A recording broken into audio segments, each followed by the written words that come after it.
Recent గా ఇంటింటి గృహలక్ష్మి serial నటి కస్తూరి శంకర్ అరెస్ట్ అయిన విషయం తెలిసిందే. రీసెంట్ గా కస్తూరి శంకర్ ఓ ఇంటర్వ్యూలో మాట్లాడుతూ అల్లు అర్జున్ విషయం తెరపైకి తెచ్చింది. కస్తూరి అరెస్ట్ అయిన తర్వాత తనతో పోలీసులు ప్రవర్తించిన తీరును ఓ ఇంటర్వ్యూలో చెప్పుకొచ్చారామె. అరెస్ట్ అయిన తర్వాత బాడీ మొత్తాన్ని పోలీసులు తడిమి తడిమి చూస్తారట. పుట్టినప్పుడు ఎలా ఉంటామో పోలీసుల ముందు అక్కడ న్యూడ్గా ఉండాలి. ప్రైవేట్ పార్ట్స్ లో ఏమైనా ఉన్నాయా అని కూడా చెక్ చేశారట. అంతేకాదు గుంజీలు కూడా తీయిస్తారని కస్తూరి శంకర్ చెప్పుకొచ్చారు. కస్తూరి శంకర్ కి ఫోటో తీసి నెంబర్ కూడా ఇచ్చారట.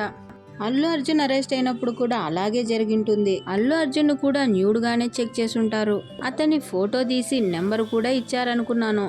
ఎందుకంటే నా విషయంలో అలాగే జరిగింది. ఖచ్చితంగా అల్లు అర్జున్ విషయంలో కూడా అలాగే జరిగింటుంది. అసలు అక్కడ తప్పు చేశారా లేదా అన్నది పట్టించుకోరని ఓ ఇంటర్వ్యూలో చెప్పుకొచ్చింది కస్తూరి శంకర్. ప్రస్తుతం కస్తూరి శంకర్ ఓ ఇంటర్వ్యూలో మాట్లాడిన మాటలు సోషల్ మీడియాలో తెగ హల్చల్ చేస్తున్నాయి.